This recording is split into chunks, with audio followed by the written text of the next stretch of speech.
Hello students, welcome to online tutorial by Anumi and we are discussing chapter electrochemistry and topic of our today's lecture is electrolytic cell and electrolysis. Okay, तो अभी तक हमने Nernst equation पढ़ा। Nernst equation में हमने electrochemical cell पढ़ा। Electrochemical cell का एक सबसे इम्पोर्टेंट जो कंसेप्ट था वो क्या था कि वो केमिकल एनर्जी से इलेक्ट्रिकल एनर्जी जनरेट करता है और we can say it converts chemical energy into electrical energy. Electrochemical cell के लिए जो सेल रिएक्शन होती है वो कैसी होती है? स्पॉन्टेनियस होती है। स्पॉन्टेनियस होती है मींस उस सेल रिएक्शन का डेल जी कैसा आएगा? निगेटिव आएगा और उसको प्रोसीड कराने के लिए हमको किसी एक्सटर्नल फोर्स की या किसी एक्सटर्नल वर्क की जरूरत नहीं पड़ेगी। तो ये हम नर्स्ट इक्वेशन में इलेक्ट्रोकेमिकल सेल में और इलेक्ट्रोकेमिकल सेल से ई सेल के कैलकुलेशन तक ये हम पूरा पढ़ चुके हैं। ओके, अब हम उसी कंसेप्ट से समझेंगे कि इलेक्ट्रोलिटिक सेल क्या होता है और इलेक्ट्रोलिसिस क्या होता है। ओके, तो फर्स्ट हम एक ये सेल लेते हैं जो हम बहुत कॉमनली पढ़ के चले आ रहे हैं। ये हमारा सेल है, जिंक इलेक्ट्रोड है, कॉपर इलेक्ट्रोड है, both are dipped in their electrolytic solution. ये डेनियल सेल है। अब इसमें यहां पर मैंने एक ये जो ग्रीन कलर से आपको दिख रहा है एक वायर से इन दोनों इलेक्ट्रोड को कनेक्ट किया हुआ है और इस वायर्स को मैंने एक एक्सटर्नल सर्किट से और जुड़ा हुआ है। राइट, यहां पर मैंने एक एक्सटर्नल बैटरी लगाई हुई है। इसका वोल्ट अभी मैंने नहीं लिखा है क्योंकि जैसे ही हम पढ़ेंगे आगे क्लियर होता चला जाएगा। और यहां पर मैंने की लगाई हुई है। जब की ओपन है तो ये सर्किट किसी काम का ही नहीं है, कोई कनेक्टिविटी ही नहीं है। राइट, तो उस केस में हमारा जो कनेक्टिंग पॉइंट होगा, जो सर्किट कंप्लीट होगा वो यहां से, मैं इसको ब्लू से कर देती हूं, सिर्फ ये वाला काम करेगा। राइट, बिकॉज की इज ओपन। अच्छा, एक चीज और मैं लिख देती हूं यहां पर जो हमें आगे काम आएगा कि अगर हम स्टैंडर्ड रिडक्शन पोटेंशियल जिंक का ले तो that is -0.76 volt and copper का अगर हम ले standard reduction potential that is 0.34 volt. और अगर हम यहाँ जिंक आयन और कॉपर आयन दोनों का 1 मोलर सॉल्यूशन ले रहे हैं, दोनों की मोलैरिटी 1 मोलर ले रहे हैं, तो स्टैंडर्ड रिडक्शन पोटेंशियल काम आएगा। और यहां पर ई नॉट सेल क्या हो जाएगा? E not cell will be क्या होगा? That means reduction potential of cathode means 0.34 minus 0.76 and that is E not cell equals to 1.1 volt. Okay, तो ये हमने नॉर्मल कंडीशन जो मैंने आपको बोला कि हमने अभी की ओपन करके रखा हुआ है, किसी एक्सटर्नल सर्किट को हमने या एक्सटर्नल बैटरी को हमने इससे कनेक्ट नहीं किया हुआ है, एक्सटर्नल सर्किट में हमने कोई बैटरी नहीं लगाई हुई है, तो उस केस में ये किसका काम करेगा? इलेक्ट्रोकेमिकल सेल का। तो यहां हम केस देखते जाते हैं वन बाय वन। सबसे पहले व्हेन की इज ओपन, ठीक है, व्हेन की इज ओपन। की अगर ओपन है तो it is simply an electrochemical cell because external circuit में जो हमने बैटरी कनेक्ट की है उसका कोई कनेक्शन होगा ही नहीं यहाँ पर। ओके, तो यहां पर अगर हम ये बोलें तो it the cell will work as electrochemical cell. Okay, and when cell work as electrochemical cell तो इस केस में 2-3 पॉइंट है। क्या? सेल रिएक्शन अभी कैसा है? Cell reaction is spontaneous. Right, मैं इसको यहां पर लिख देती हूं as electrochemical cell. Okay, cell और थोड़ा ऊपर से लिख देती हूँ जिससे स्पेस थोड़ा हो जाए। तो यहां पर क्या कैरेक्टरिस्टिक आएगी? Cell reaction is spontaneous. Okay, cell reaction spontaneous होगी और हमको पता है इलेक्ट्रोकेमिकल सेल है, सेल रिएक्शन स्पॉन्टेनियस है, केमिकल एनर्जी को किस में कन्वर्ट करेगा? इलेक्ट्रिकल एनर्जी में। ये केस हम बहुत अच्छे से पढ़ चुके हैं। अब हम आते हैं दूसरा जो हम लेते हैं व्हेन की इज क्लोज्ड। सॉरी, है ना। When key is closed, जब हमने की को क्या किया हुआ है, क्लोज किया हुआ है। ओके, अब जब हम इस की को यहां से क्लोज कर देंगे या की को हटा देंगे, इसको हमने यहां से क्लोज कर दिया। अब यहां पर 2-3 केस बनते हैं। देखो, हम एक सेल पोटेंशियल, एक ईएमएफ इस सर्किट में है जो कि इन दोनों के रिडक्शन पोटेंशियल के डिफरेंस के कारण है।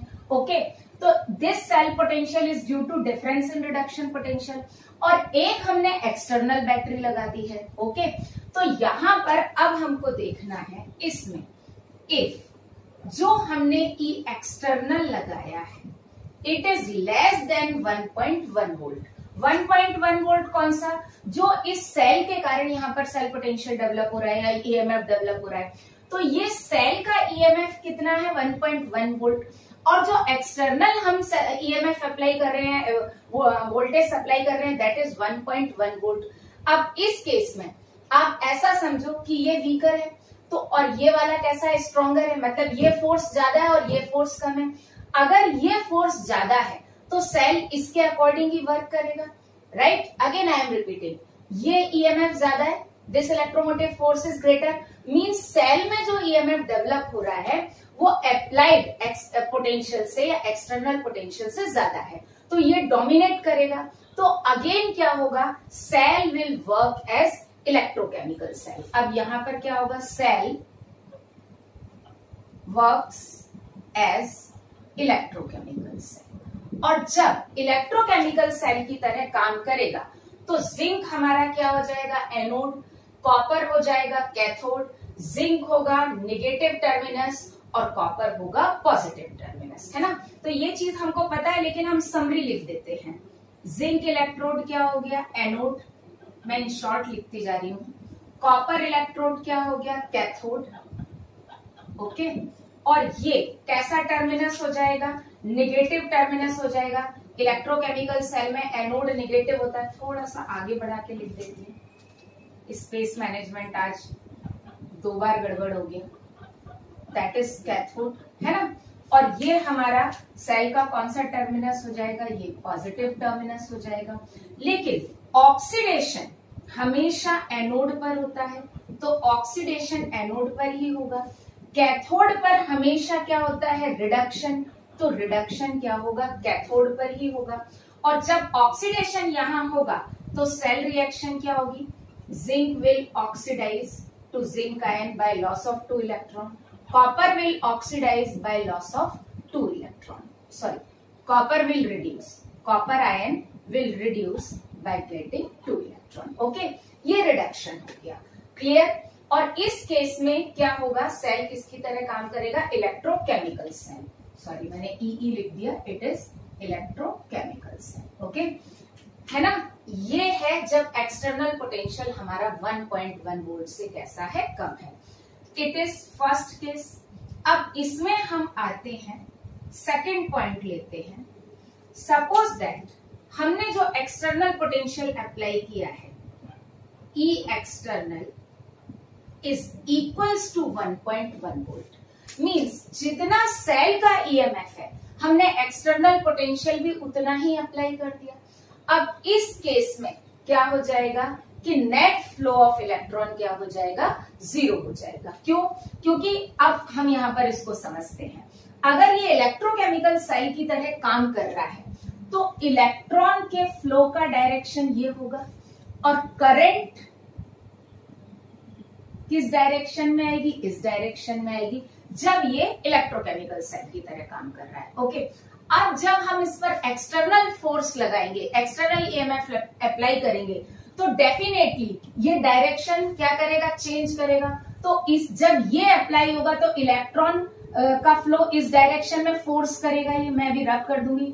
ये एक्सटर्नल ईएमएफ इलेक्ट्रॉन का को इस डायरेक्शन में फोर्स करेगा और करंट को इस डायरेक्शन में फोर्स करेगा। ये कब है, ये कब है, it is due to E external, it is due to E external, right. मैंने लिख दिया एरो के ऊपर।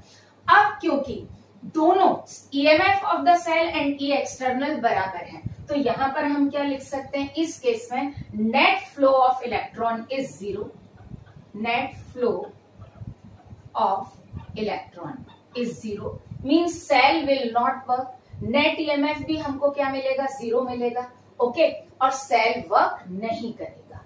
क्लियर? जब हमारा अप्लाइड ईएमएफ क्या हो जाए या एक्सटर्नल पोटेंशियल हमारा सेल पोटेंशियल के क्या हो जाए, इक्वल हो जाए।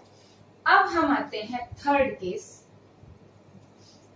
हमको बेसिकली इस पार्ट में यही देखना है, इफ ई एक्सटर्नल, आज बार बार पता नहीं क्या हो रहा है, ई गायब हो रहा है एक्सटर्नल में से, E external is greater than 1.1 volt. अब यहां पर केस चेंज हो जाता है, जो एक्सटर्नल पोटेंशियल है वो क्या हो जाएगा, जो सेल का ईएमएफ है उससे ज्यादा हो जाएगा। मींस अब ये इलेक्ट्रॉन का डायरेक्शन अपोज कर देगा, मींस अब इलेक्ट्रॉन फोर्सफुली इस डायरेक्शन में जाने लगेंगे और करंट का डायरेक्शन भी क्या कर देगा, चेंज कर देगा। ओके, अब जब इलेक्ट्रॉन यहां आने लगेंगे, है ना, और यहां पर क्या हो जाएगा, अगर इलेक्ट्रॉन इधर आने लगेंगे तो बेसिकली ये हमारी बैटरी का कौन सा टर्मिनस है, पॉजिटिव टर्मिनस, और ये है निगेटिव टर्मिनस। तो टर्मिनस अपन बाद में देखेंगे, लेकिन सबसे पहले हम देखें कि जो अप्लाइड पोटेंशियल है वो ज्यादा है तो वो इलेक्ट्रॉन के फ्लो का डायरेक्शन क्या कर देगा, चेंज कर देगा। अभी इलेक्ट्रॉन कहाँ जा रहे थे, जिंक इलेक्ट्रोड से कॉपर इलेक्ट्रोड जा रहे थे, अब क्या हो जाएगा, कॉपर इलेक्ट्रोड से जिंक इलेक्ट्रोड की तरफ आने लगेंगे। क्लियर? आप बिल्कुल आराम से सुनिए, जब तक इलेक्ट्रोकेमिकल सेल का काम कर रहा था, then electron were flowing from zinc electrode to copper electrode, but when external potential is greater than EMF of the cell, then electrons started flow from copper electrode to zinc electrode, means electron के flow का direction क्या हो गया, change हो गया। और अब cell reaction कैसी हो जाएगी, नॉन स्पॉन्टेनियस। ओके, तो हम यहां पर क्या लिख देंगे, electrons flow from copper electrode, अभी मैंने कैथोड नहीं बोल रहा है, copper electrode to zinc electrode, right. और जब इलेक्ट्रॉन का डायरेक्शन चेंज होगा, अब देखो पहले सेल रिएक्शन ये थी कि ये जिंक इलेक्ट्रॉन लूज कर रहा था, अब इसके पास क्या आ जाएंगे, इलेक्ट्रॉन आने लगेंगे। आएंगे कैसे, डेफिनेटली ये लूज करेगा, तो नाउ सेल रिएक्शन क्या हो जाएगी, अगर हम देखें तो यहां पर रिएक्शन क्या हो जाएगी, जिंक आयन का क्या स्टार्ट हो जाएगा, रिडक्शन, राइट, और कॉपर का क्या स्टार्ट हो जाएगा, ऑक्सीडेशन। भाई कॉपर इलेक्ट्रॉन लूज करेगा तभी तो कॉपर इलेक्ट्रोड से जिंक की तरफ इलेक्ट्रॉन आएंगे। देखिए cell reaction turns to non spontaneous, non spontaneous है तभी तो एक्सटर्नल ईएमएफ के थ्रू हो रही है, हम एक्सटर्नल ईएमएफ हटा लेंगे तो दोबारा से इस डायरेक्शन में आ जाएगी। ओके, नॉन स्पॉन्टेनियस है means external force is required to for the completion of the reaction या for the cell reaction. Okay, तो अब यहां पर cell reaction turns to non spontaneous direction, first thing. Second thing आप आराम से लिख लीजिए, मैं बोल रही हूं, cell reaction turns to non spontaneous, first thing. Second thing क्या हुआ, इलेक्ट्रोकेमिकल सेल में क्या हो रहा था, electrical energy was produced by chemical energy, means electrical energy as a output मिल रही थी ड्यू टू केमिकल रिएक्शन, लेकिन अब यहां पर इलेक्ट्रिकल एनर्जी क्या हो रही है, कंज्यूम हो रही है। So we can write electrical energy is consume to carry out, electrical energy is consume to carry out non spontaneous cell reaction. Okay, तो अब यहां पर इलेक्ट्रिकल एनर्जी प्रोड्यूस नहीं हो रही, इलेक्ट्रिकल एनर्जी यहां पर क्या हो रही है, कंज्यूम हो रही है, और उस कंज्यूम्ड इलेक्ट्रिकल एनर्जी से सेल रिएक्शन क्या हो गई, नॉन स्पॉन्टेनियस। क्लियर? अब क्योंकि जिंक का क्या हो रहा है, रिडक्शन, तो डेफिनेटली ये किसकी तरह काम करेगा, कैथोड की तरह काम करेगा। ओके, क्योंकि इसका क्या हो रहा है, रिडक्शन, और यहां पर ऑक्सीडेशन हो रहा है तो ये किसकी तरह काम करेगा, एनोड की तरह। रिमेंबर इट कि oxidation always occurs at anode and reduction always occurs at cathode. Okay, तो हमने अभी जो देखा कि जिंक किस में कन्वर्ट हो जाएगा, कैथोड में कन्वर्ट हो जाएगा, कॉपर किस में कन्वर्ट हो जाएगा, एनोड में। तो यहाँ लिख लेते हैं, ऐसा कब होगा, जब ई एक्सटर्नल हमारा क्या होगा, E external is greater than 1.1 volt. Okay, तो उस केस में अब ये क्या हो गया, कैथोड, ओके, और ये क्या हो गया, एनोड हो गया। क्लियर। लेकिन ये याद रखना कि जिंक अगर कैथोड हुआ है तो तभी उस पर रिडक्शन हो रहा है, या हम ये बोल रहे हैं कि जिंक का रिडक्शन स्टार्ट हुआ तो जिंक अब एनोड नहीं रहा, ओ है ना। अब एनसीईआरटी में एक स्टेटमेंट लिखा है कि इन इलेक्ट्रोलिटिक सेल, उसका कई बच्चे गलत मतलब निकाल लेते हैं, इसलिए मैं आपको बता रही हूं कि बहुत अच्छे से देखना कि इसमें अगर हम देखें इलेक्ट्रॉन का फ्लो कहां से आया, कॉपर इलेक्ट्रोड से लेकर, है ना, मैंने पहले ही आपको बताया था, copper electrode to zinc electrode. Means copper electrode यहां पर क्या है, एनोड, और कहां गया, कैथोड। तो करंट कहां जाएगी, करंट का फ्लो कैसा होगा, करंट किधर फ्लो होगा, करंट जो होगा, करंट फ्लोज फ्रॉम, कहां से जाएगी, जिंक इलेक्ट्रोड, ये एनसीईआरटी में लिखा हुआ है, इलेक्ट्रोड टू कॉपर इलेक्ट्रोड। लेकिन कई बार बच्चे इसका गलत मतलब निकाल लेते हैं। वो कैसा मतलब निकाल लेते हैं कि इलेक्ट्रोकेमिकल सेल में करंट कैथोड टू एनोड जाती है और इलेक्ट्रोलिटिक सेल में करंट एनोड टू कैथोड जाती है। ऐसा नहीं है, it is totally wrong. Current always flow from cathode to anode. करंट हमेशा कैथोड से एनोड ही जाएगी। इलेक्ट्रोकेमिकल सेल में कॉपर क्या था, कैथोड था, और जिंक एनोड था, तो करंट कॉपर इलेक्ट्रोड से जिंक इलेक्ट्रोड आ रही थी। लेकिन इलेक्ट्रोलिटिक सेल में क्या हुआ, जिंक क्या बन गया, कैथोड बन गया, इसलिए करंट जिंक इलेक्ट्रोड से कॉपर इलेक्ट्रोड जा रही है। ये लाइन एनसीईआरटी में लिखा हुआ है, इसलिए मैंने स्पेशली लिखकर बताया है कि एज इट इज ये सही है कि हमने जब जिंक कॉपर के लिए लिखा, लेकिन ये स्टेटमेंट यूनिवर्सल है, current always flow from cathode to anode. तो दो तीन चीजें यूनिवर्सल है, oxidation always at anode, reduction always at cathode, ये फर्स्ट थिंग, ये यूनिवर्सल है। Second, current always cathode to anode, करंट हमेशा कैथोड से एनोड आएगी। क्लियर। हाँ, निगेटिव और पॉजिटिव टर्मिनस हम इलेक्ट्रोड के नेम से याद रखें तो वो हम याद रख सकते हैं, कोई दिक्कत नहीं है। लेकिन ये दो कंसेप्ट क्या होने चाहिए, हमको याद रहने चाहिए। और बच्चे मिसकंसेप्शनली गलत याद कर लेते हैं कि इलेक्ट्रोलिटिक सेल में जस्ट उल्टा हो जाता है। नो, ऑक्सीडेशन का कंसेप्ट इलेक्ट्रोड के रिस्पेक्ट में कभी चेंज नहीं होगा, रिडक्शन का कंसेप्ट इलेक्ट्रोड के रिस्पेक्ट में कभी चेंज नहीं होगा, करंट का फ्लो भी कभी चेंज नहीं होगा। अब और यहाँ पर एक चीज और मैंने बताया था, सेल रिएक्शन क्या हो गया, सेल रिएक्शन कैसी हो गई, दैट बिकम्स नॉन स्पॉन्टेनियस, है ना। अब इसी से हम क्या कर लेंगे, इलेक्ट्रोलिसिस की डेफिनेशन और इलेक्ट्रोलिटिक सेल की डेफिनेशन, दोनों की डेफिनेशन निकालेंगे। तो इलेक्ट्रोलिटिक सेल क्या होता है, हम उसको डिफाइन कर लेते हैं।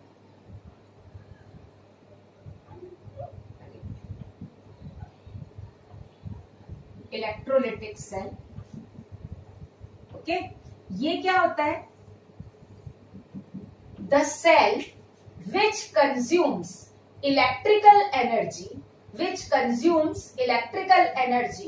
to carry out non-spontaneous cell reaction. Okay, तो यहां पर क्या होगा, cell which utilizes or uses electrical energy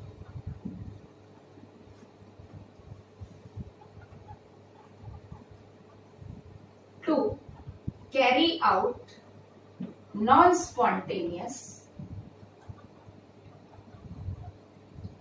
cell reaction, means cell reaction इसका क्या होगा, non-spontaneous होगा। अब हम आते हैं डेफिनेशन किसकी, इलेक्ट्रोलिसिस की। इलेक्ट्रोलिसिस बेसिकली, एक्चुअली इसका मतलब क्या होता है, लिसिस का मतलब होता है तोड़ना।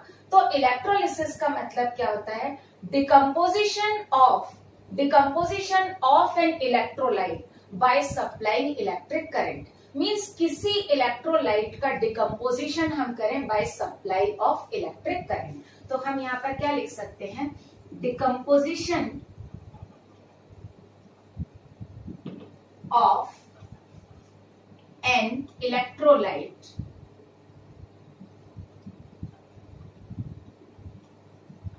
बाय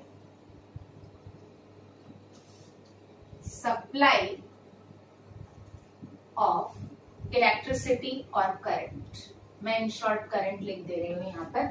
तो किसी भी इलेक्ट्रोलाइट का जो डिकम्पोजिशन हम एक करंट के थ्रू करेंगे, करंट सप्लाई करके करेंगे, that process is known as electrolysis.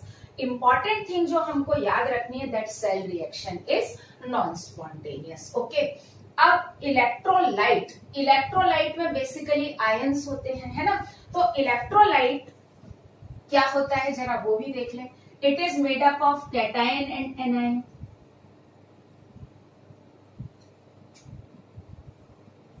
Right, है ना? कैटायन और एनायन होंगे ही होंगे। इसमें दो पार्ट होते हैं, एक क्या होता है कैटायन और दूसरा क्या होता है anion. Cation means positive charge. Cation moves towards cathode. Cation कहाँ मूव होगा? कैथोड पर। क्यों? क्योंकि कैथोड के पास, कैथोड की तरफ इलेक्ट्रॉन आ रहे हैं, तो इट मूव्स, मैं इन शॉर्ट लिख दे रही हूं, आप लिख लेना, इट मूव्स टुवर्ड्स कैथोड। ये किसकी तरफ मूव करता है? कैथोड की तरफ मूव करता है और वहां जाके रिड्यूस हो जाता है। मूव टुवर्ड्स कैथोड और वहां पर जाके क्या होता है? इसका reduction. Okay, and anion, anion कहां मूव करेगा? Anion move towards anode. Anion anode पर मूव करेगा और वहां जाके उसका क्या हो जाएगा? ऑक्सीडेशन। राइट, ये यूनिवर्सल ट्रूथ है कि रिडक्शन कैथोड पर होगा और ऑक्सीडेशन एनोड पर होगा।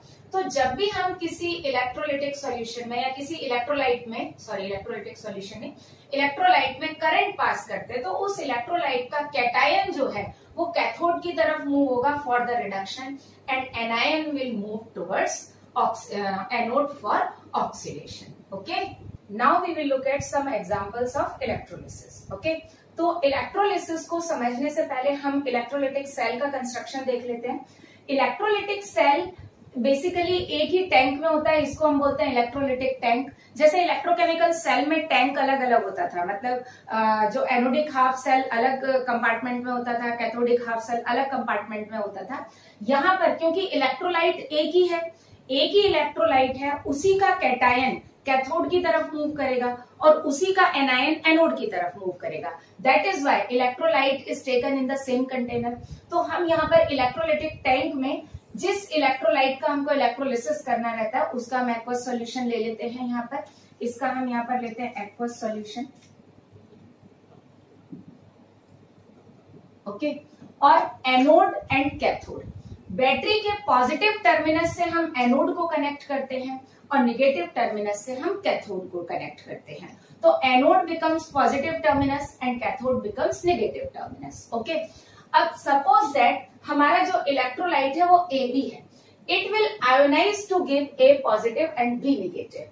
सो एनोड पर क्या होगा? जो एनायन है वो जाके क्या होगा? ऑक्सीडाइज होगा bye loss of N+ electron. Suppose that इसकी ऑक्सीडेशन स्टेट N+ आया, तो ये कितने इलेक्ट्रॉन लूज करेगा? N+1 इलेक्ट्रॉन लूज करेगा। सपोज दैट ये B नेगेटिव है, मैं 1 यूनिट चार्ज ले रही हूँ और ये -1 से सपोज दैट +1 में पहुंच रहा है, तो it will lose 2 electron. Okay, this process is known as oxidation. इसी तरह से जो कैटायन है it will accept N electron और उसकी ऑक्सीडेशन स्टेट क्या हो जाएगी? N-1 negative charge. अब डिपेंड करता है रिडक्शन के बाद वो न्यूट्रल में भी हो सकता है। सपोज दैट यहाँ पर 1 यूनिट चार्ज है और इसने 1 इलेक्ट्रॉन लिया, तो 1 माइनस 1 क्या हो गया 0, तो इस पर 0 यूनिट नेगेटिव चार्ज, मतलब कैसा हो जाएगा, ये न्यूट्रल हो जाएगा। और सपोज दैट इस पर 1 यूनिट पॉजिटिव चार्ज है और इसने 2 इलेक्ट्रॉन एक्सेप्ट किए, तो क्या हो जाएगा 2 माइनस 1, मतलब इस पर क्या आ जाएगा 1 यूनिट नेगेटिव चार्ज आ जाएगा। तो ये तो सिंपल सा केस है ना। अब हम यहाँ पर जो इलेक्ट्रोलाइट लेते हैं, इलेक्ट्रोलाइट हमको पता है ये दे आर आयनिक कंपाउंड, क्योंकि आयंस में क्या हो रहे हैं, डिकम्पोज हो रहे हैं, और कैटायन कैथोड की तरफ जा रहा है। अब एक इंपॉर्टेंट नोट है कि जो कैटायन कैथोड पर जाके रिड्यूस होता है उसका रिडक्शन पोटेंशियल कैसा होना चाहिए, हाई होना चाहिए। तो मैं यहाँ पर क्या लिख देती हूँ, high standard reduction potential, means उसकी रिड्यूस होने की टेंडेंसी ज्यादा है ना। High standard reduction potential favours what, reduction at cathode, है ना, वो क्या करेगा, कैथोड पर रिडक्शन को फेवर करेगा। तो ऐसे मेटल जिनका रिडक्शन पोटेंशियल ज्यादा है वो इजीली क्या हो जाएंगे, रिड्यूस हो जाएंगे। जैसे हम रिएक्टिविटी सीरीज में एक मैं जनरल लगा दूं, जैसे ये सोडियम Na है, Na पॉजिटिव है, Na पॉजिटिव के बाद मैं यहाँ पर ले लेती हूँ Al ट्राई पॉजिटिव ले लेती हूँ, फिर मैं Zn डाई पॉजिटिव ले लेती हूँ, फिर मैं Pb डाई पॉजिटिव ले लेती हूँ, देन आफ्टर मैं Cu डाई पॉजिटिव ले लेती हूँ, देन Ag पॉजिटिव ले लेती हूँ।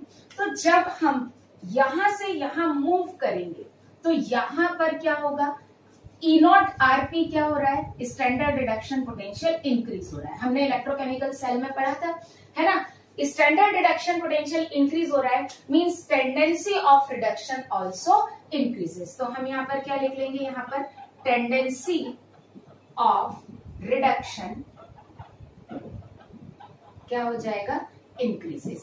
मींस सोडियम इजीली रिड्यूस नहीं होगा, लेकिन सिल्वर उसके कंपैरिजन में बहुत आसानी से क्या हो जाएगा, रिड्यूस हो जाएगा। इसी तरह से अगर हम एनोड की बात करते हैं तो एनोड पर क्या होता है, ऑक्सीडेशन। तो यहां पर हम क्या लिखेंगे, high E0 OP, standard oxidation potential ज्यादा हो, या फिर हम क्या बोलें, लो E0 RP। भाई ऑक्सीडेशन पोटेंशियल ज्यादा चाहिए तो रिडक्शन पोटेंशियल क्या होना चाहिए, कम होना चाहिए। That favours oxidation at anode. Okay, ये क्या करेगा, एनोड पर क्या फेवर करेगा, ऑक्सीडेशन, क्योंकि ऑक्सीडाइज होना है।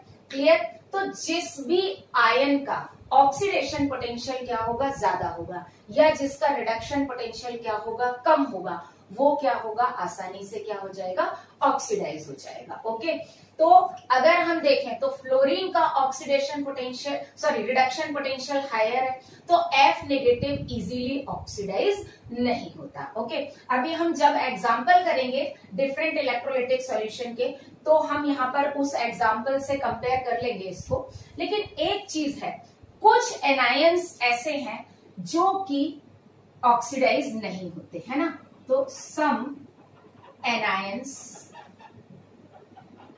डू नॉट ऑक्सीडाइज, या हम ये बोलें कि वो कभी भी ऑक्सीडाइज नहीं होते, दे नेवर ऑक्सीडाइज। क्यों, क्योंकि उनका central metal ion already highest oxidation state में होता है। अब इस केस में कौन से एग्जाम्पल आते हैं, PO4 ट्राई नेगेटिव, ठीक है, ClO4 negative, nitrate ion NO3 negative. Clear. अब अगर हम यहाँ देखें तो देखो, इसकी ऑक्सीडेशन स्टेट +5 है, इसकी +7 है और इसकी +5 है।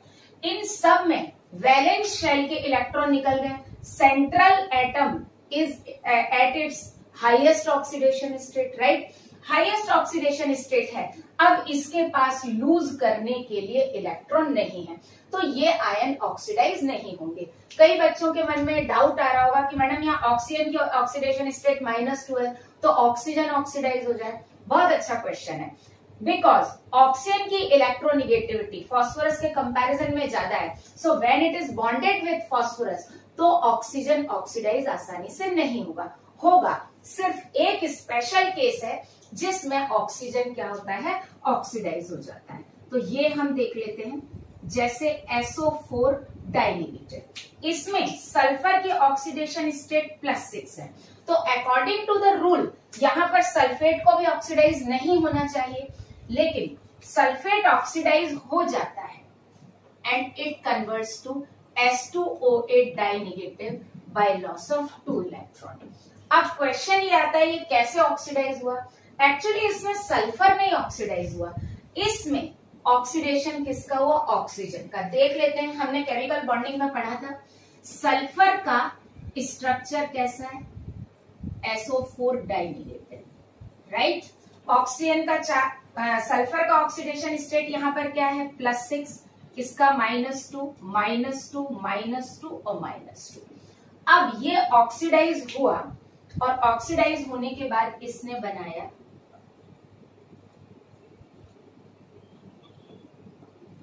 इट ऑक्सीडाइजेस टू, आपको याद होगा इसको हम क्या बोलते हैं, इसी से रिलेटेड हमने एक एसिड भी पढ़ा था, याद है आपको, मार्शल्स एसिड। ओके, तो यहां पर इन दोनों ऑक्सीजन की ऑक्सीडेशन स्टेट हो गई -1 और सल्फर की स्टिल क्या है, +6 है। तो यहाँ ऑक्सीडेशन सल्फर का नहीं हुआ, यहाँ ऑक्सीडेशन स्टेट ऑक्सीजन का हुआ। क्लियर? किसका हुआ, ऑक्सीजन का हुआ।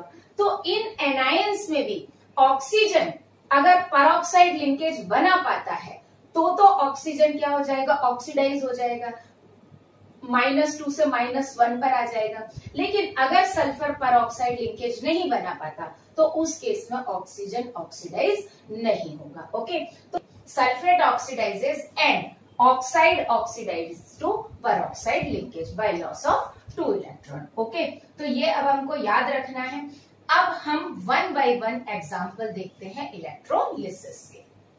Now in example of electrolysis, जो हम इलेक्ट्रोलाइटिक सॉल्यूशन लेते हैं वो मोल्टन स्टेट में भी ले सकते हैं और एक्वस सॉल्यूशन में भी ले सकते हैं। अभी जो पहले मैंने आपको सेल बनाया था उसमें मैंने इलेक्ट्रोलाइट लिखा था और लिखा था एक्वस सॉल्यूशन भी, है ना। मतलब हम इलेक्ट्रोलाइट भी ले सकते हैं और उसका एक्वस सॉल्यूशन भी ले सकते हैं। ओके, मोल्टन इलेक्ट्रोलाइट के एग्जांपल्स जनरली हम मेटलर्जी में ज्यादा यूज करते हैं, फॉर रिफाइनिंग ऑफ मेटल में हम ज्यादा यूज करते हैं, और एक्वस इलेक्ट्रोलाइट की तो एप्लीकेशन बहुत ज्यादा है जिसको हम 1 by 1 डिस्कस कर लेंगे।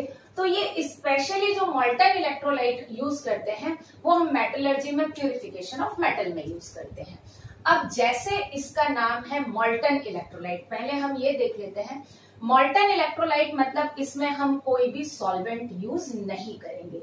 और एक और चीज, एक टर्म मैंने यहाँ पर लिखी है इनर्ट इलेक्ट्रोड। इनर्ट इलेक्ट्रोड मतलब हम यहाँ पर क्या यूज करेंगे, प्लेटिनम इलेक्ट्रोड यूज करेंगे। ओके, और अटैकेबल इलेक्ट्रोलिसिस, अटैकेबल इलेक्ट्रोलिसिस इसमें हम मेटल इलेक्ट्रोड यूज करेंगे, राइट। मींस जिस मेटल आयन का हम इलेक्ट्रोलिसिस कर रहे हैं उसी मेटल का हम इलेक्ट्रोड लेंगे। तो यहाँ पर हम क्या करते हैं, मेटल इलेक्ट्रोड यूज करते हैं। ओके, ये क्लियर हो जाएगा। अब मोल्टन इलेक्ट्रोलाइट में जनरली हम प्लेटिनम इलेक्ट्रोड लेते हैं, लेकिन हम इसमें जब हम एल्यूमिना का रिफाइनिंग करते हैं बॉक्साइट आयरन से, जब एल्यूमिनियम निकालते हैं तब हम ग्रेफाइट भी एज ए इलेक्ट्रोड यूज करते हैं। लेकिन ग्रेफाइट जो है वो इनर्ट इलेक्ट्रोड की तरह काम नहीं करता। क्यों? क्योंकि ग्रेफाइट का कार्बन रिएक्शन में पार्टिसिपेट कर लेता है। तो इसको हम देखते जाते हैं। सबसे पहले हम ले लेते हैं यहाँ पर यूजिंग पीटी इलेक्ट्रोड। बहुत सिंपल रिएक्शन है और याद रखना भी बहुत आसान है। सबसे पहले जो हम एग्जाम्पल है इसका लेते हैं मोल्टन NaCl। हम क्या ले रहे हैं, मोल्टन NaCl। जब हम मोल्टन NaCl लेंगे तो देखो NaCl है, ये लिक्विड फॉर्म में है, आयोनाइज हो जाएगा Na positive and Cl negative. Aqueous नहीं लगाएंगे। ओके, और रिएक्शन क्या होगी देखें जरा। एनोड पर ऑक्सीडेशन होगा, किसका, एनोड पर ऑक्सीडेशन होगा। Cl negative will oxidise to give half Cl2 by loss of 1 electron. तो ये गैस यहाँ पर क्या हो जाएगी, रिलीज हो जाएगी। ओके, और कैथोड पर क्या होगा, एट कैथोड देख लेते हैं। कैथोड पर Na पॉजिटिव का रिडक्शन होगा और ये यहाँ पर क्या हो जाएगा, डिपॉजिट हो जाएगा। तो अगर हम इलेक्ट्रोलिटिक प्रोडक्ट लिखें, प्रोडक्ट अगर हम देखें, ये भी क्वेश्चन आता है कि प्रोडक्ट कहाँ है, तो यहां पर क्या होगा, at anode Cl2 gas is released, right? And at cathode Na deposited. Okay, clear. एक और चीज, जब 1 मोल Na डिपॉजिट हो रहा है तो हाफ मोल Cl2 क्या कर रही है, गैस रिलीज हो रही है। तो ये भी क्वेश्चन आता है कि moles of Cl2 released is equal to half of moles of Na deposited. देख लो आप, Na का अगर 1 मोल डिपॉजिट हुआ था तो Cl2 का हाफ मोल क्या हुआ था, रिलीज हुआ था। तो ये क्वेश्चन भी पूछा जाता है कि जो प्रोडक्ट है, इलेक्ट्रोलिटिक प्रोडक्ट या इलेक्ट्रोलिसिस के जो प्रोडक्ट हैं, उनके मोल का रेशियो क्या है। ओके, तो यहाँ पर moles of Cl2 release equals to half of moles of Na deposited. ये हो गया मॉल्टन NaCl। इसी की तरह हम मॉल्टन KCl भी कर सकते हैं। Na की जगह क्या आ जाएगा, KCl आएगा। अब एक और एग्जांपल हम यहाँ ले लेते हैं, दैट इज मॉल्टन PbBr2। ये भी बहुत आसान है। ओके, ये आयोनाइज होगा। कैसे आयोनाइज होगा, PbBr2, पहले हम आयोनाइज देख लें। PbBr2 it will ionize Pb di positive and by loss of 2Br negative. Okay, अब एनोड पर क्या होगा, ट्वाइस Br नेगेटिव ऑक्सीडाइज हो जाएगा Br2 bye loss of 2 electron. और कैथोड पर क्या होगा, कैथोड पर Pb will reduce by taking 2 electron and converts to solid. Okay, अब ये जो लाइन है प्रोडक्ट, मैं लिख देती हूँ, चलो कोई बात नहीं, अगले बार से नहीं लिखूंगी, आप खुद भी लिख सकते हैं। तो इलेक्ट्रोलिटिक प्रोडक्ट क्या निकले, एट एनोड क्या हुआ, Br2 लिक्विड, Br2 गैस तो होता नहीं है, सो Br2 liquid is formed and at cathode क्या होगा, Pb इज डिपॉजिटेड। ओके, और अगर हम मोल रेशियो निकालें कि कितना Br2 बना और कितना Pb बना, तो यहां पर क्या हो जाएगा, moles of Br2 formed equals two moles of Pb deposited. दोनों का एक एक मोल था, राइट है ना। तो आपको जो दो चीज याद रखनी है, एनोड पर क्या प्रोडक्ट, कैथोड पर क्या प्रोडक्ट, और उन दोनों का जो कैथोड और एनोड पर जो प्रोडक्ट है उनका मोल रेशियो क्या है। It is molten NaCl and molten PbBr2। Okay, now we will take एक next example, molten K2SO4। Okay, तो पहले हम इसको आयोनाइज कर लें। K2SO4 कैसे आयोनाइज होगा, K2SO4 will ionize to give twice of potassium ion and sulfate ion। अभी मैंने आपको बताया था ना कि सल्फेट आयन ऑक्सीडाइज नहीं होता, लेकिन स्पेसिफिक केस में हो जाता है। क्यों, क्योंकि यहाँ पर अब कोई चारा ही नहीं है सल्फेट को ऑक्सीडेशन के अलावा। भाई पोटेशियम तो रिड्यूस हो जाएगा, हाउएवर पोटेशियम का भी रिडक्शन पोटेंशियल बहुत कम होता है, लेकिन और कोई ऑप्शन ही नहीं है। भाई जब ये थंब रूल है कि कैटायन कैथोड की तरफ जाएगा, आपको इलेक्ट्रोलाइट में एक ही कैटायन है, वो क्या है, पोटेशियम आयन, और एक ही आयन है, वो क्या है, सल्फेट आयन। तो दोनों को मूव करना पड़ेगा। ओके, तो यहाँ पर अगर हम देखें तो एनोड पर जो रिएक्शन होगी, जो ऑक्सीडेशन होगा, वो sulphate ion, 2 moles of sulphate ion that will oxidize S2O8 dinegative. अभी मैंने बताया था peroxidize sulphate ion by loss of 2 electron. Okay, इसमें ऑक्सीजन जो है, 2 ऑक्सीजन ऑक्साइड से परऑक्साइड लिंकेज में कन्वर्ट हो जाएंगे। और यहां पर क्या होगा, कैथोड, कैथोड पर twice of K positive by taking 2 electron converts to twice K।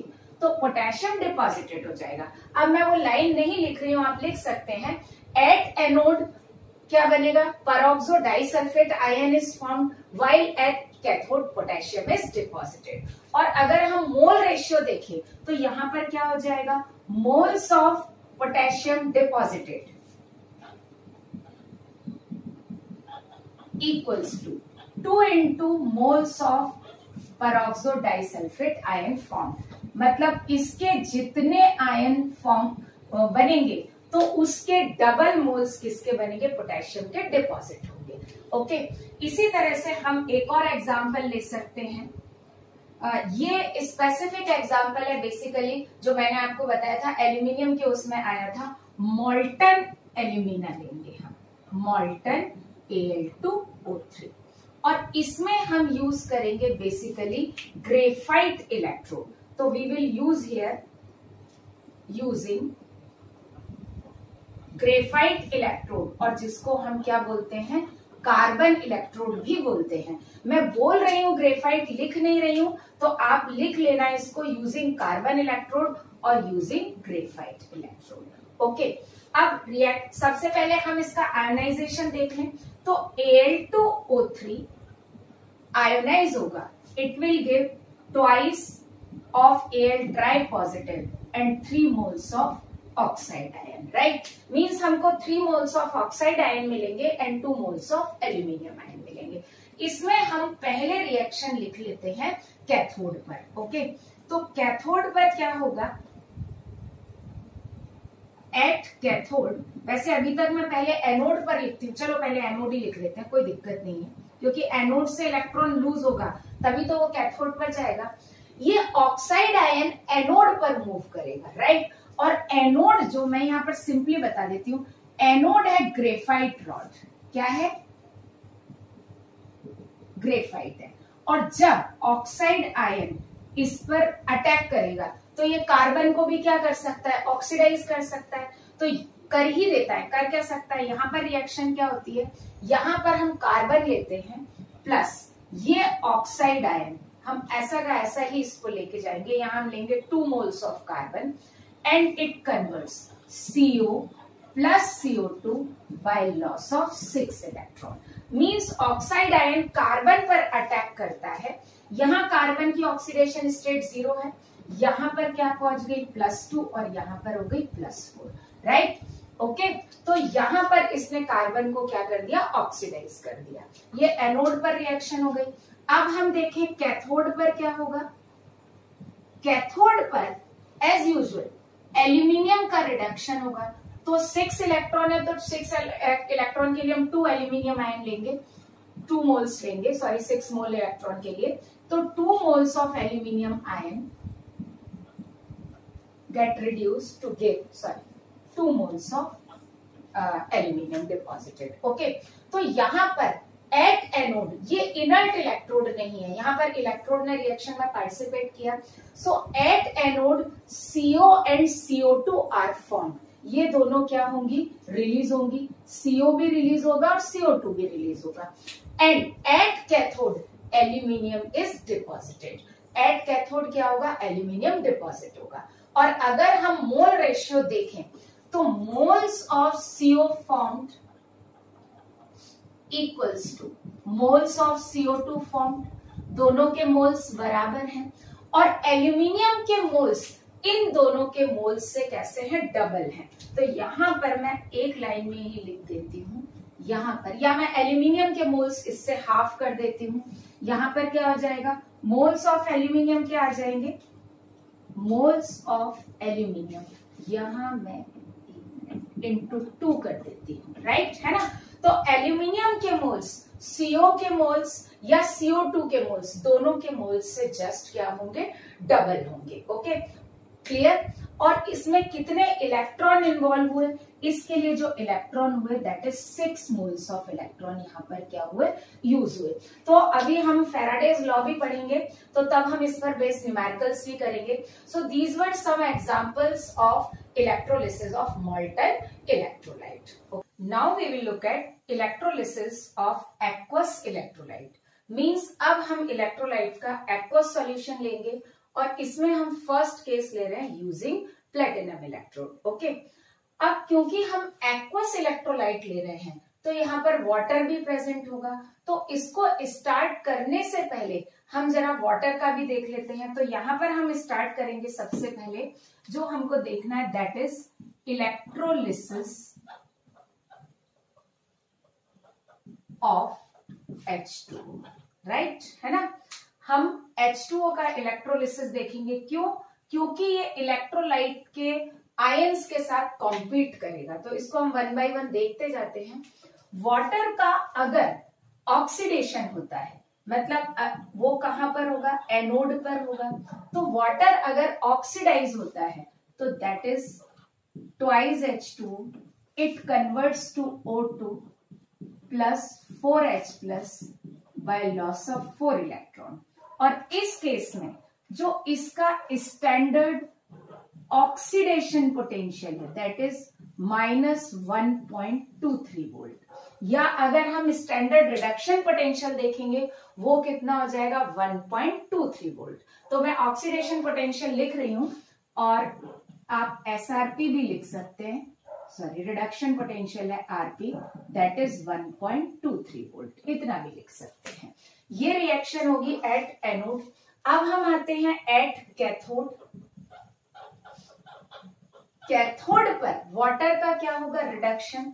तो वाटर का रिडक्शन होगा twice H2, it converts H2 and twice of OH negative, sorry मैं यहाँ इलेक्ट्रॉन के साथ लिखूं, by taking 2 electron it converts to H2 and twice of OH negative. Okay, तो इस केस में यहां पर इसका जो स्टैंडर्ड रिडक्शन पोटेंशियल, मैं एक्चुअली इसको रब कर देती हूँ नहीं तो आप कंफ्यूज हो जाएंगे, आप खुद लिख लीजिएगा।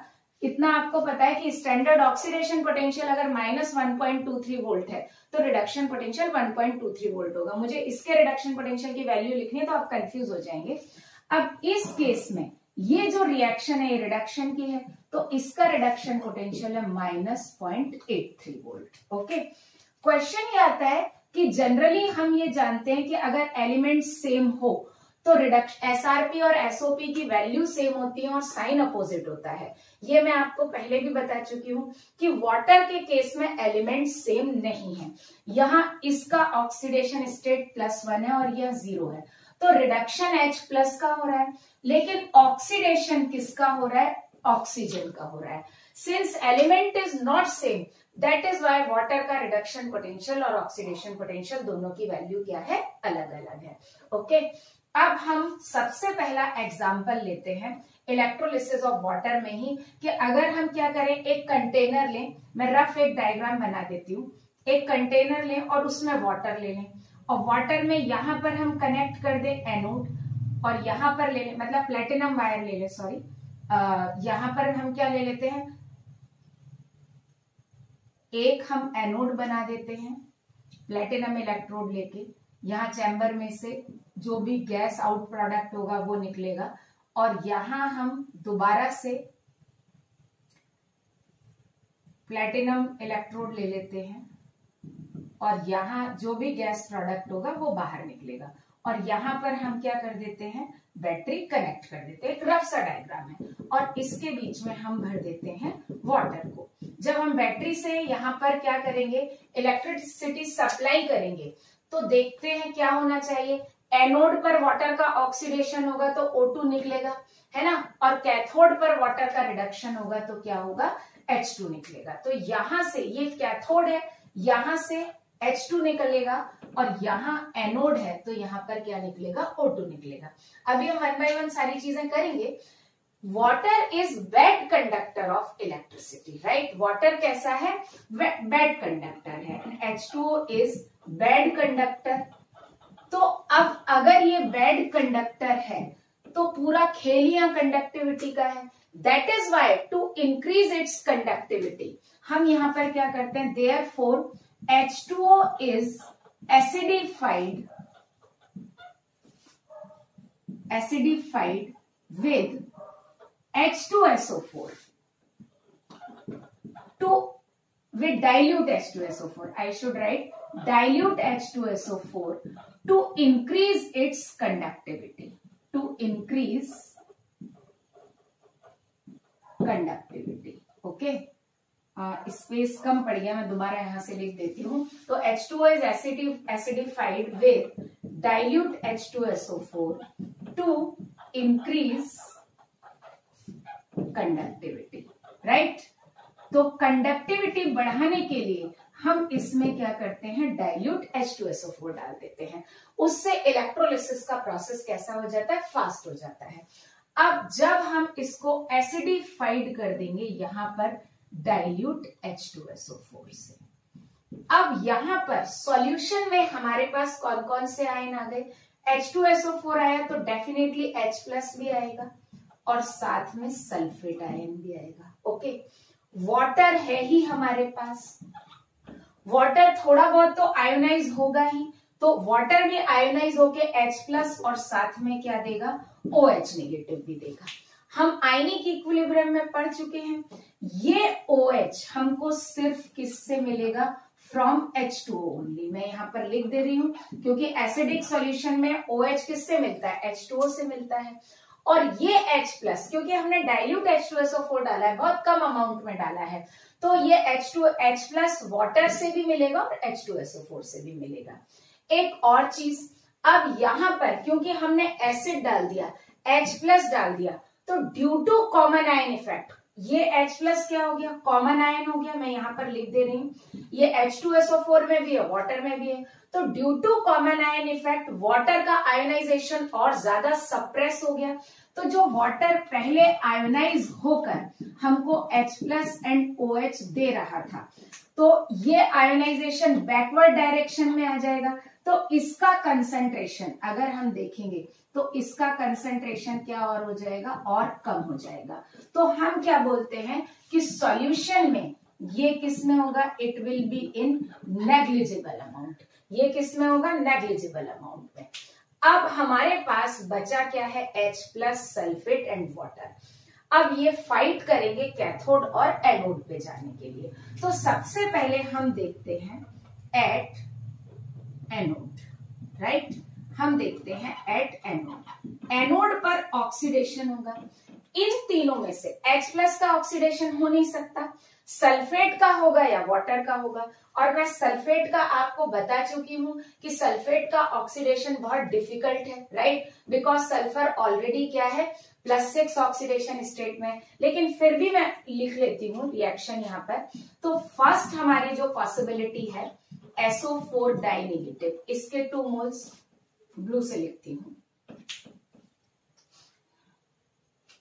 ये twice of SO4 die negative, it will convert S2O8 die negative peroxide sulphate ion and by loss of 2 electron. Okay, और इस रिएक्शन के लिए जो इसका स्टैंडर्ड ऑक्सीडेशन पोटेंशियल है -2.01 वोल्ट। क्लियर। तो एक पॉसिबिलिटी तो एनोड पर ये हो गई। अब हम चेक करते हैं सेकंड पॉसिबिलिटी। सेकंड क्या ऑक्सीडाइज हो सकता है, वाटर भी तो ऑक्सीडाइज हो सकता है। तो देखें इसकी रिएक्शन क्या होगी, वाटर के ऑक्सीडेशन की, twice of H2O, it gives O2 + 4H+ and by loss of 4 electron. और इसका स्टैंडर्ड ऑक्सीडेशन पोटेंशियल है -1.23 वोल्ट। ओके, अब ये दो रिएक्शन एनोड पे फाइट कर रहे हैं। अभी मैंने आपको क्या बताया था, जिसका ऑक्सीडेशन पोटेंशियल ज्यादा होगा वो प्रेफरेबली ऑक्सीडाइज होगा। तो किसका ऑक्सीडेशन पोटेंशियल ज्यादा है, डेफिनेटली वाटर का ऑक्सीडेशन पोटेंशियल ज्यादा है, तो इट विल ऑक्सीडाइज। ओके, तो यहां पर ये रिएक्शन क्या होगी, प्रोसीड होगी, इट विल ऑक्सीडाइज, राइट। क्यों, क्योंकि वाटर का ऑक्सीडेशन पोटेंशियल सल्फेट आयन के ऑक्सीडेशन पोटेंशियल से ज्यादा है। ओके, या ऑक्सीडेशन पोटेंशियल ज्यादा है तो रिडक्शन पोटेंशियल कम है। रिडक्शन पोटेंशियल इसका होगा 2.01 वोल्ट और इसका होगा 1.23 वोल्ट, तो इसका रिडक्शन पोटेंशियल कम होना चाहिए। मैं आपको पहले ही बता चुकी हूं कि एनोड पर ऑक्सीडेशन के लिए we should have less reduction potential और हाई ऑक्सीडेशन पोटेंशियल, है ना। अब हम आते हैं एट कैथोड। तो कैथोड पर अगर हम देखें तो यहाँ अगेन दो पॉसिबिलिटी है। पहला H प्लस भी रिड्यूस हो सकता है और क्या रिड्यूस हो सकता है, वाटर भी। तो दोनों पॉसिबिलिटी देखें, H plus twice of H plus by taking 2 electron converts to H2। Hydrogen का जो स्टैंडर्ड रिडक्शन पोटेंशियल है, मैं रेड से ही लिखती हूँ, इसका जो स्टैंडर्ड रिडक्शन पोटेंशियल है दैट इज 0.0 वोल्ट, है ना, SHE में हमने देखा था। सेकेंड पॉसिबिलिटी अगर हम देखें तो वाटर के रिडक्शन की ही देखें, twice H2O by taking 2 electron converts to H2 plus twice of OH negative, और इसका जो स्टैंडर्ड रिडक्शन पोटेंशियल है दैट इज -0.83 वोल्ट। ओके, अब यहां पर अगर हम वैल्यू वाइज देखें तो H प्लस होगा, क्यों, क्योंकि हाइड्रोजन का रिडक्शन पोटेंशियल ज्यादा है, वाटर का रिडक्शन पोटेंशियल कितना है, -0.83 वोल्ट। यहां पर इंपॉर्टेंट नोट करने वाली बात क्या है, ये डिपेंड करता है कि हमने H2SO4 क्यों डाला है। If we add hardly few drops of H2SO4 just to increase the conductivity, मैं जो बोल रही हूं आप वो लिख लेना, if H2SO4 is added in drops, अगर H2SO4 is added in few drops just to increase the conductivity, then concentration of H plus ion is very less, hydrogen ion का कंसेंट्रेशन बहुत कम होगा, then water preferably reduce, तब क्या होगा, water reduce होगा। Clear.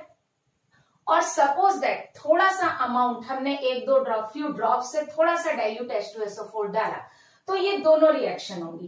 पहले क्या होगा, H प्लस क्या होगा, रिड्यूस होगा, राइट, क्योंकि हमने एसिडिफाइड करने के लिए ही वाटर को एसिड डाला है, तो डेफिनेट सी बात है कि बहुत कॉन्सेंट्रेटेड अमाउंट तो है नहीं H2SO4 का, तो फर्स्ट H प्लस क्या होगा, रिड्यूस होगा, एंड जैसे ही H प्लस का कंसेंट्रेशन कम हो जाएगा, कम होता चला जाएगा, रिडक्शन होगा तो कम होगा, देन वाटर का रिडक्शन क्या हो जाएगा, स्टार्ट हो जाएगा। तो कैथोड पर ये दोनों रिएक्शन होंगी, लेकिन पहले फर्स्ट ये होगी एंड देन क्या होगी, सेकंड ये होगी। Clear. So noted, in electrolysis of water at cathode both the reactions are feasible. First H plus is reduced if H ion concentration is significant, and as the concentration of H ion is decreased, during reduction, then reduction of water starts. Okay, तो ये है cathode पर reaction और anode पर reaction, लेकिन anode पर fix है किसका रिडक्शन होगा, सिर्फ और सिर्फ किसका होगा, वाटर का होगा, क्योंकि OH का तो कंसेंट्रेशन भी कम है। अब अगर हम वाटर के इलेक्ट्रोलिटिक प्रोडक्ट देखें, तो यहां पर अगर हम नेट रिएक्शन देखें इन दोनों को ऐड करके, तो यहां पर मैं इस फिगर को क्या कर रही हूं, नहीं इस फिगर को तो मैं रब नहीं करूंगी, यहीं से मैं आपको समझा देती हूँ, आई थिंक आ जाएगा। तो नेट रिएक्शन में यहां पर चेंज करके लिख दे रही हूं, इस पार्ट को हटा के, क्योंकि यहीं से लाइन क्लियर हो जाएगी। अगर अब मुझे नेट रिएक्शन लिखना है तो इलेक्ट्रॉन इक्वेट करना पड़ेगा, तो इसमें मुझे 2 से मल्टीप्लाई करना पड़ेगा, और जब हम इसमें 2 से मल्टीप्लाई करेंगे तो नेट सेल रिएक्शन बताइए क्या होगा, जब हम इसको 2 से मल्टीप्लाई करेंगे, क्योंकि इलेक्ट्रॉन इक्वेट करना है, देन इट विल बी, यहां पर क्या होगा, अगर हम देखें तो net cell reaction that is twice H2O, it gives twice of H2 plus O2, ये नेट सेल रिएक्शन होगी। मैं आपको बता देती हूं कि जब हम 2 से मल्टीप्लाई करेंगे तो यहां पर क्या हो जाएगा, 4H2 हो जाएगा, 4H2O हो जाएगा, और यहां पर कितना हो जाएगा, 4OH प्लस 4H प्लस मिलकर क्या बना लेंगे, 4H2O। एक काम करती हूं, मैं लिख देती हूँ नेट सेल रिएक्शन, और फिर दोबारा यहाँ पर आप नीचे लिख लेना, यहाँ पर स्पेस नहीं है ना, फिर आप रब करके अलग से लिख लेना। यहाँ पर क्या हो जाएगा, 6H2O, it will give twice H2O O2, plus क्या लिखें, 4H प्लस, और प्लस क्या लिखें, 4OH नेगेटिव। एक्चुअली ये दोनों मिलके क्या बना लेंगे, 4H2O, ये नेट सेल रिएक्शन हो गया, है ना, 4H2O और ये 6H2O, तो जो मैंने पहले लिखा था 4H2 और 6H2O क्या हो जाएंगे, कैंसिल हो जाएंगे। ओके, तो अब मैं इसी में चेंज करूंगी, यहीं पर जो मैं चेंज करती जा रही हूँ आप उसे नोट करते जाना, है ना। तो जब हम इसको पूरे को रीअरेंज करके लिखेंगे तो मैं इसको यहां से हटा दूं और यहां पर क्या आ जाएगा, ट्वाइस ऑफ H2O आ जाएगा। ओके, तो इंपॉर्टेंट थिंग इज दैट यहां पर लिख देते हैं, ये क्या है हमारा, ये है एनोड और ये क्या है कैथोड। तो प्रोडक्ट क्या होगा, एट कैथोड, मैं बोल दे रही हूं, at cathode H2 is released while at anode O2 is released. Okay, at cathode क्या हुआ, H2 is released while at anode O2 is released. Clear? अब अपन आते हैं यहां से मोल्स की बात करें तो can we write moles of H2 released at cathode कितना हो जाएगा, 2 into moles of O2 at anode. Right, anode पर O2 के जितने मोल्स आएंगे H2 का मोल्स उसके जस्ट डबल होंगे, चेक करिए। अच्छा, क्योंकि दोनों गैसेस हैं तो हम क्या लिख सकते हैं, V is directly proportional to N, for the gases volume is directly proportional to N, so we can write, अगर वॉल्यूम का रेशियो पूछा जाए तो volume of H2 released equals to 2 into volume of O2 released, right, है ना। तो H2 का जितना वॉल्यूम रिलीज होगा वो क्या होगा, O2 के वॉल्यूम से जस्ट डबल होगा। हम मोल के टर्म्स में भी लिख सकते हैं और वॉल्यूम के टर्म्स में भी लिख सकते हैं। Okay, so it is electrolysis of water. अभी हम इसमें एक दो केस और लेते हैं कि हम H2SO4 का अमाउंट जब बढ़ाएंगे तब क्या होगा।